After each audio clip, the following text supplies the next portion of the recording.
मेरा मन और मेरी आत्मा दुखाने के लिए आप लोग जो कमेंट कर देना, उसके लिए आप लोगों का बहुत बहुत प्रतिमा के दुखे हुए दिल से भी आप लोगों का धन्यवाद। निंदक नियरे राखिए आंगन कुटी छवाए, कहते हैं कबीरदास जी ना कि अपने निंदा करने वालों को ना अपने बगल में ही रखिए, क्योंकि निंदा करने वालों से हमें थोड़ा सा और मनोबल बढ़ता है। आप लोग इतना ज़्यादा किसी का दिल दुखा के, किसी को हर्ट करके, किसी की आत्मा को ठेस पहुंचा के कैसे सुकून में रह लेते हो भाई? आप लोग रह लेते हो कि नहीं? मुझे तो ऐसा लगता है ना, किसी को थोड़ा सा कुछ कह भी दो ना तो इतना ज़्यादा मन में तकलीफ़ होती है कि उस इंसान को मैंने ये कहा। सुबह के बज रहे हैं अभी 5 भी नहीं बजे होंगे, सुबह की शुरुआत हो चुकी है। बच्चों का स्कूल है, 2 एक दिन और स्कूल चलेगा, बच्चों का स्कूल बंद हो जाएगा। तो यहाँ पे मैंने कद्दू निकाला था। कद्दू तो जेंट्स लोग ही कट करते हैं, महिलाएं कद्दू नहीं कट करती हैं, क्योंकि कद्दू कोहड़ा को बेटवा माना जाता है, इसलिए पहला छुरी हम लेडीज़ लोग कद्दू पे नहीं चलाते हैं। तो यहाँ पे हस्बैंड को कद्दू कट करने के लिए 2 भाग में करने के लिए दे दिया। तो उन्होंने कहा जब 2 भाग कर रहे हैं तो लाओ इसको हम सब्जी ही कट कर देते हैं बैठे बैठे। अब उठ ही गए हैं तो फिर क्या ही सोना, और घर के भी काम रहते हैं, हम दोनों को ही संभालना होता है। आपस में मिल बांट कर काम करते हैं तो काम हल्का भी हो जाता है। देखिए, मुझे आप लोगों को लगता होगा कि ये खाना ही बनाती हैं, लेकिन खाना बनाने में 550 काम होते हैं जिनको करना होता है। और सच बताऊँ ना, ये जो वीडियो बनाने का काम होता है ना, ये बहुत ताम झाम वाला होता है। हम खाना तो बड़े आराम से आधे घंटे में बना लेते हैं, लेकिन ये वीडियो बनाने के चक्कर में आधे घंटे का काम आपको 2 घंटे में करना पड़ जाता है, और लोगों को फिर भी लगता है कि इतना आसान जीवन है। तो मैं कहती हूँ आप लोग भी जी करके देखिए, ये आसान वाला जीवन कितना आसान लगता है आप लोगों को। और मुझे ऐसा लगता है सभी का जीवन कठिन है, चाहे मेल हो फीमेल हो। मैंने पहले भी कई बार कह चुका है, सबका जीवन संघर्षमय होता है। किसी के जीवन का संघर्ष कोई नहीं जानता। एक होता है कैमरे के आगे का जीवन, एक होता है कैमरे के पीछे का जीवन होता है, जो कि हम जीते हैं। घर गृहस्थी पर परिवार में जो सारी बातें होती हैं वो सब भी जीते हैं, लेकिन हम यहाँ पे कोई ऐसी बात नहीं शेयर करते हैं, जैसे पर परिवार की बात हो, रिश्ते की बात हो, रिलेशन की बात हो। अपने घर परिवार की बातें नहीं शेयर करती हूँ। बस यूट्यूब पे जो शेयर करना है उतना ही शेयर करना ज़्यादा है, क्योंकि हमारे रिश्ते, हमारे परेशानियाँ यूट्यूब के लोगों को सुलझाएंगे नहीं, बल्कि ये और बढ़ा देते हैं। तो अपनी परेशानियाँ, अपने दुख दुखड़े अपने पास ही रखती हूँ। जो मुझे ऐसा लगता है सही है वही सी चीज़ें शेयर कर देती हूँ। बाकी किसी की आत्मा को ठेस पहुंचाना हमें नहीं लगता कि चाहिए। और आत्मा की ठेस का मतलब क्या है? आप लोग यही कहते हो कि वज़न नहीं कम हुआ है। भाई, मेरा वज़न कितना कम हुआ है ये मुझे पता है। मुझसे ज़्यादा किसी को और क्या ही पता हो सकता है कि मेरा वज़न कितना कम हुआ है, मैं कितना ज़्यादा अच्छा फ़ील करती हूँ, कितना ज़्यादा हैप्पी हूँ, कितना ज़्यादा खुश हूँ, चल सकती हूँ, आसानी से अपने सारे काम कर सकती हूँ। अब मुझे कोई दर्द नहीं होता और कोई मैं मेडिसिन नहीं लेती हूँ। इससे ज़्यादा अच्छी बात क्या है एक इंसान के लिए? लेकिन आप लोग भी उसमें खोद देते हो कि भाई आपका वज़न नहीं कम हुआ है, आप पतले नहीं दिख रहे हो। क्या करें, कंकाल तंत्र जैसे दिखने लग जाएँ तब आप लोग मानोगे कि हाँ हम पतले हुए हैं, या फिर आप लोगों के कहने से कि हम खाना पीना ये छोड़ दें। एक कमेंट ऐसा भी आया था कि आप ग्लास भर भर के चाय पीते हैं, आपको हम फॉलो करते हैं। तो आप हमें ही आज ही अनफॉलो कर दीजिए। जिनको ऐसा लगता है ना कि आप हमें फॉलो करके एहसान कर रहे हैं, तो बिल्कुल मुझे ऐसे फॉलोअर्स की या फिर ऐसे सब्सक्राइबर की बिल्कुल भी ज़रूरत नहीं है।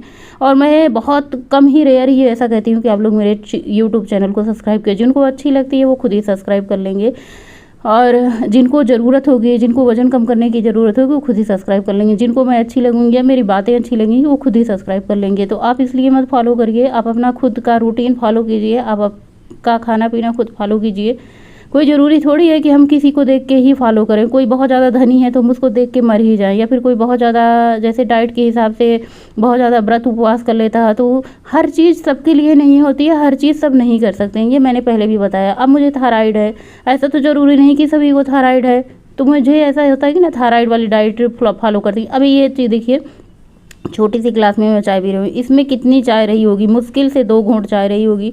तो इसमें से कौन सा मैं ग्लास भर के चाय पी रही हूँ? मैं तो नाप के ही चाय इसलिए बनाती हूँ ना कि ताकि चाय ज़्यादा ना बने, और कोई घर में नहीं पीता, बच्चे नहीं पीते, तो ज़रा सी अगर ज़्यादा हो ही जाती है तो मैं पी लेती हूँ। इसमें कोई दो राय नहीं होती। कभी कभी मन भी होता है तो मैं पी लेती हूँ। ऐसा किसने कहा कि वज़न कम करते समय चाय नहीं पी सकते हो?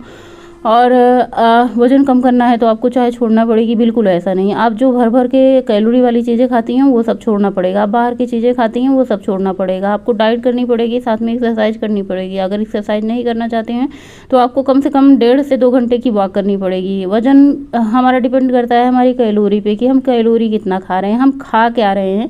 कहने का मतलब ये है कि अपने शरीर के अंदर डालते कितना कैलोरी हैं और निकालते कितना कैलोरी हैं। तो हमें वज़न कम करने के लिए सबसे ज़्यादा कैलोरी को बर्न करने की ज़रूरत है।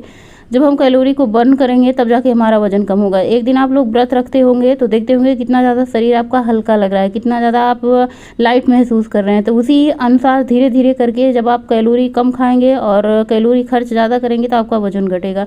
इसका मतलब ये नहीं कि आप चाय पियेंगे, चाय नहीं पियेंगे तो इससे चाय पीने ना पीने से कोई मतलब नहीं होता। चाय में कितनी ज़्यादा चीनी आप डालते होगे, 1 कप चाय बनाने के लिए बहुत ज़्यादा से ज़्यादा चीनी इस्तेमाल करते होगे तो आधा चम्मच चीनी इस्तेमाल करते होगे। आधा चम्मच चीनी अगर आप दिन भर में 2 बार चाय पीते हो तो कोई आपको नुकसान नहीं करेगी, पहली बात। दूसरी बात, वजन कम करने से चाय का कोई मतलब नहीं है। आप 1 चम्मच दिन भर में चीनी खा सकते हो। हाँ, अगर आपको धीरे धीरे वजन कम करना है तो आपको एकाएक अगर हफ्ते भर में ही रिजल्ट चाहिए होगा तो आपको बंद करना होगा। तो इतनी भी जल्दी क्या है वजन कम करने के लिए। मैं कहती हूँ जब आपका वजन बढ़ा हुआ है 17-18 सालों में, 20 सालों में आपका वजन बढ़ा है तो आप चाहते हो 17 से 18 दिन में वजन कम कर लेना चाहते हैं। ऐसा तो 17-18 दिन में तभी आपका वजन कम होगा जब आप कुछ नहीं खाएंगे, सिर्फ पानी पी के जिएंगे। तो भैया किसको अपना शरीर ख़राब करने की पड़ी है कि सिर्फ पानी पी के वजन कम करने की है। एक ना एक दिन आपको खाना ही पड़ेगा। तो ऐसा रूटीन फॉलो करिए जो आप कंटिन्यू पूरे जीवन फॉलो कर सकें। ऐसा रूटीन नहीं फॉलो करें कि जो आप 17-18 दिन के बाद फिर से वही रूटीन फॉलो करने लग जाएँ और वजन बढ़ जाए। गर्मी का मौसम है, डिहाइड्रेशन बहुत ज़्यादा होती है तो इसलिए खुद को हाइड्रेट करने के लिए पानी पिए। पानी आप फ्रिज का बिल्कुल भी ना पिएं। आप घड़े का पानी पी सकते हैं, नॉर्मल आरओ का पानी पी सकते हैं और आप गुनगुना पानी भी पी सकते हैं। गर्मी में बहुत ज़्यादा गर्म और करने वाली चीज़ें मैं आजकल नहीं ले रही हूँ, जैसे धनिया है, जीरा है, अजवाइन है, मेथी दाना है, ये सब बहुत ज़्यादा गर्मी में गर्म करती है। इसलिए आजकल मैं नॉर्मल पानी ही सिर्फ गुनगुना पानी ही ले रही हूँ, जो मुझे सही लग रहा है, जो मुझे अच्छा लग रहा है, जो मैंने फॉलो करके इतना सारा वेट अपना वजन कम किया है बिना डॉक्टर की, बिना किसी मेडिसिन की, बिना किसी परामर्श की, बिना किसी राय की। तो इतना आसान तो नहीं रहा होगा ना। उतार चढ़ाव आप लोगों को नहीं दिखता है कि किसी के जीवन में किसी के संघर्ष का उतार चढ़ाव आपने देखा। आपने बस आके बक दिया कि आपका वजन कम नहीं हुआ, किसी को हर्ट पहुंचा के। सोचो आप लोग कितनी आसानी से कह देते हैं वजन नहीं कम हुआ, क्योंकि आप लोग पहले का वीडियो नहीं देखे होंगे, आप लोग मेरा संघर्ष नहीं देख रहे होंगे, इसलिए आप लोग कह देते होंगे। बाकी मैं तो किसी को ऐसा नहीं कह सकती। हाँ, किसी की वीडियो अच्छी लगती है तो देखती हूँ और कमेंट भी करती हूँ, अच्छे से अच्छे वाला कमेंट करती हूँ।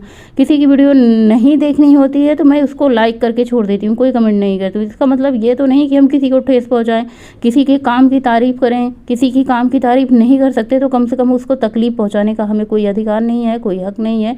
क्योंकि देखिए, आत्मा किसी की ना पहले से ही दुखी रहती है तो उसे और दुख पहुँचा के कोई मतलब नहीं होता। खास करके मैंने अपनी बात आज बोल दी है, कभी ना बात बोलना ज़रूरी भी हो जाता है। तो यहाँ पे किचन के सारे काम हो चुके हैं, सब्जी रोटी बना दी है, दाल मैंने भर करके चढ़ा दिया। आज मैं आम का अचार बनाऊंगी। आम का अचार बनाने के लिए कटाया मैं मार्केट से आम लाई थी। ये पूरे 6 केजी आम है। कटे आम को मैं रात को ही लाई थी, सुबह इसको धुल करके धूप में फैला दिया है। अच्छे से पूरे दिन सूखेगा पहले।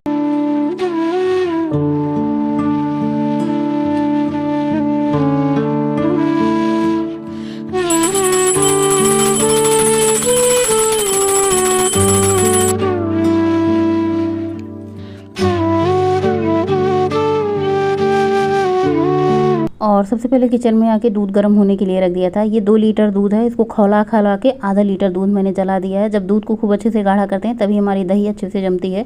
दही जमाने का वीडियो मैंने ऑलरेडी छोटा सा आप लोगों के साथ शेयर किया है, उसका लिंक आपको डिस्क्रिप्शन बॉक्स में मिल जाएगा कि दही हम कैसे जमाते हैं। ठंडी और गर्मी में अलग तरीके से दही जमाते हैं। जैसे ठंडी में दही जमाने का तरीका अलग होता है, गर्मी में दही जमाने का अलग तरीका है। गर्मी में क्या तरीका है तो हल्का सा गुनगुना दूध को जमाते हैं, ठंडी में थोड़ा सा ज़्यादा गर्म दूध को जमाते हैं। तो चलिए, आज मैंने खाना पीना नहीं खाया। सबसे पहले सोचा कि घर के काम कर लेते हैं। तो जैसे अचार मैंने धुल करके फैला था, उसका मसाला बनाने के लिए यहाँ पे मसाला तैयार कर रही हूँ।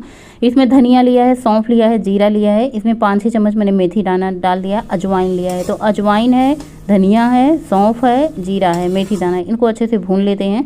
इसमें चिट की आवाज़ आने लगेगी और मसाले से अगर अलग ही खुशबू आने लग जाती है, खूब अच्छे से महकने लग जाता है धनिया, सौंफ, जीरा। तो बहुत ज़्यादा ऐसे कलुआ नहीं करना है, इसको भून करके बस हल्का सा इसमें महक आने लगे, उसके बाद इसको बंद कर देना है। मसाला मैंने निकाल लिया था कढ़ाई में, उसी कढ़ाई में मैंने मिर्ची को धूप में डाल दिया था, लेकिन कढ़ाई गर्म है इसलिए इसमें फैला दिया कि थोड़ा सा ये और भी ज़्यादा कुरकुरा हो जाएगा तो पीसने में आसानी हो जाएगी। तब तक इसको हम अच्छे से गर्म होने देते हैं और उसके बाद जो मसाला हमारा पीस के मैंने रखा है, इसको ठंडा हो चुका था, इसको पीस लेते हैं। मतलब हल्का सा ठंडा हो जाए तुरंत आप इसे पीस लो, अगर बहुत ज़्यादा ठंडा हो जाएगा ना तो अच्छे से पीसेगा नहीं, दरदरा पीसेगा। वैसे अचार का मसाला ना बहुत बारीक भी नहीं पीसना होता, हल्का सा दरदरा ही रहे। तो यहाँ पे मैंने बड़े वाले जार में मसाला पीसने की प्रक्रिया चालू की है, क्योंकि दोनों बीच वाले जार इतने अच्छे नहीं रह गए हैं कि उसमें पीसा जाए कुछ अच्छे से। तो ये बड़ा वाला जार अभी बचा हुआ है, काम चल रहा है। वैसे भी कोई भी हम जब इलेक्ट्रॉनिक सामान लेते हैं ना तो बहुत ज़्यादा दिन तक मुझे नहीं लगता वो चलता है, घिसता पिटता है, फिर ख़राब हो ही जाता है। उसके बाद मसाला वसाला पीसने के अभी बच चुके हैं लगभग दोपहर के 1:30। खाने में मैंने मट्ठा लिया है, थोड़ा सा कद्दू की सब्जी ली है, 2 रोटी ली है। चावल मैं नहीं खा रही हूँ, ये 2 रोटी खाती हूँ और कभी कभी शाम को खाती हूँ, कभी कभी नहीं भी खाती हूँ। ऐसा कोई मेरा फिक्स रूटीन नहीं है कि मैं दिन भर ठूसती ही रहूँ। सुबह से मैंने कुछ खाया है कि नहीं मुझे याद भी नहीं रहता कि मैंने सुबह से कुछ खाया है। शायद मैंने चाय पानी ही पिया था, नाश्ता मैंने बिल्कुल भी नहीं किया है। तो अभी दोपहर के 1:30 बज चुके हैं। इतने में भी लोगों को लगता है कि मेरा वजन बढ़ा हुआ है। अरे वजन बढ़ने का रीज़न भी होता है, थायराइड होता है, और मुझे नहीं लगता कि मेरा वजन इतना ज़्यादा बढ़ा है जितने आप लोग मुझे ज्ञान देते हो। हाँ, मेरा पहले वजन बढ़ा हुआ था। जब बढ़ा हुआ वजन होता है ना तो खुद को पता होता है। तो अभी शाम के बज चुके हैं, मतलब वही 6:30 बज चुके हैं, वहाँ से वापस आ चुकी हूँ, क्योंकि घर आके मुझे आज अचार बनाना था, तो इसके लिए भी मुझे थोड़ा सा जल्दी आना था। अभी मैं वॉक पूरी तरीके से कर चुकी हूँ। जब मैं वॉक करती हूँ ना तो मेरी स्पीड इतनी ज़्यादा तेज़ होती है कि 1 घंटे में मैं 6 किलोमीटर चलती हूँ। तो सोचो किस तेज़ से मैं चलती होंगी, कितना तेज़ मैं चलती होंगी, जो कि 1 घंटे में 6 किलोमीटर डेली वॉक कर लेती हूँ। क्योंकि वॉक करने की स्पीड धीरे धीरे बढ़ती है ना, एक दिन में नहीं। घर आकर के मैंने पानी पिया, और अभी ये आम पुदीना ये सब काट करके रखा है, सिलबट्टे पर मैं चटनी पीसूँगी। उसके बाद अचार का मसाला मैंने पीस के रखा है। वैसे तो मैं शाम को ही बना देती, लेकिन मैंने सोचा आम को खूब अच्छे से सूख जाने देते हैं 5 से 6 घंटे। बहुत लोग हल्दी नमक लगा करके रख देते हैं, फिर उसमें मसाला मिलाते हैं, लेकिन मैं अचार बनाने का जो तरीका आप लोगों के साथ शेयर कर रही हूँ ये बहुत ही बेस्ट तरीका है। साल 2 साल 5 साल भी चलते हैं, इससे अचार बिल्कुल नहीं ख़राब होते हैं। ये मैं तरीका सभी अचार बनाने के लिए करती हूँ। कोई भी अचार बनाती हूँ इसी तरीके से बनाती हूँ। उसमें विनीगर हींग ज़रूर डालती हूँ। तो यहाँ पे मैंने कटोरे में विनीगर ले लिया है। अब मैं इसमें खूब ढेर सारा हींग डालूंगी, क्योंकि हींग की महक खूब अच्छे से अचार में आनी चाहिए। लगभग 100 ग्राम की डिब्बी है, एकदम बिल्कुल नई डिब्बी थी, पूरी की पूरी मैंने खाली कर दी है। थोड़ा सा रखा था, बस हल्का सा बचाया था, बाकी पूरा मैंने डाल दिया है। तो हींग को क्या करूँगी ना, इस पानी में घोल दूँगी। यहाँ पे हमारा मसाला तैयार है। खूब सारा मैंने इसमें आधा केजी के लगभग लहसुन मैंने छीला है, उसके बाद उसको पीसा है। उसके बाद यहाँ पे हमारा जार तैयार है जिसमें हम अचार रखेंगे। पहले उसके जार को तैयार कर लेना है।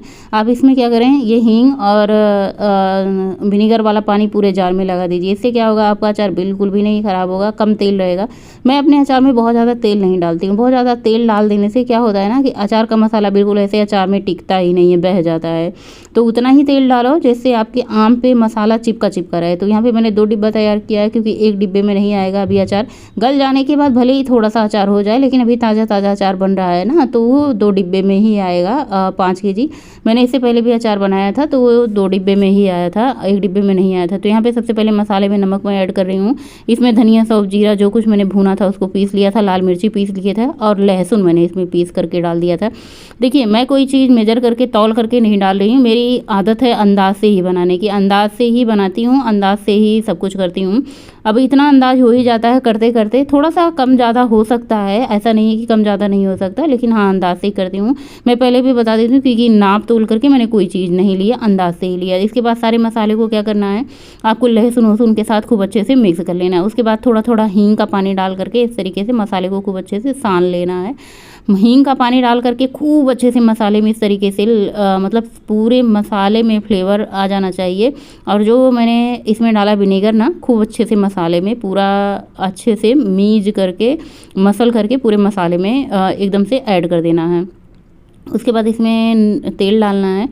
बहुत सारे लोगों को मैं देखती हूँ तेल गरम करके गुनगुना करके डालते हैं, मैं कच्चा तेल ही डालती हूँ अचार में। बस इसको तेल को धीरे धीरे थोड़ा थोड़ा करके डाल दी जाती हूँ और इसको अच्छे से मिक्स करती जाती हूँ। 1 लीटर के लगभग तेल लग चुका था। 5 केजी अचार में 1 लीटर तेल है। मैं देखती हूँ 3 लीटर 4 लीटर तेल पूरा अचार में सब लोग भर देते हैं, वेस्ट ही जाता है। उस अचार तेल का कोई मतलब नहीं होता, कितना ही कोई बाटी चोखा में डाल करके खाएगा मसाला का तेल, तो बस उतना ही डालिए जितना मतलब ऐसे ही कि अचार में बहे ना। तो मैं आप लोगों को दिखाती हूँ, थोड़ा थोड़ा आम कर करके इसमें डाल रही हूँ। मसाला बहुत ज़्यादा है, अगर एक साथ ही आम डालूंगी ना तो अच्छे से कोट नहीं होंगे। थोड़ा थोड़ा कर करके मैं मसाले में डालूंगी। जब मसाला थोड़ा सा बच जाएगा तो पूरे इकट्ठा डाल करके अच्छे से अचार मिक्स कर लूँगी। तो ये देखिए हमारी भरनी दोनों भर करके तैयार हो चुकी है। 2 डिब्बा अचार है। एक दिन मैंने धूप में रखा था, देखिए थोड़ा सा गल चुका है और कितने अच्छी खुशबू आ रही है ना डिब्बा खोलते ही कि मैं क्या बताऊँ। हींग की खुशबू और लहसुन की खुशबू। तीखा अचार मैंने इस बार नहीं बनाया क्योंकि बेटी कहती है ना बहुत ज़्यादा तीखा कर देती हूँ तो खाने का मन नहीं होता। तो आज अचार का मसाला और हमारा अचार बन करके तैयार हो चुका है। आज की वीडियो भी यहीं तक थी। मिलेंगे नए वीडियो में, तब तक के लिए बाय, गुड नाइट, शुभ रात्रि, थैंक्स।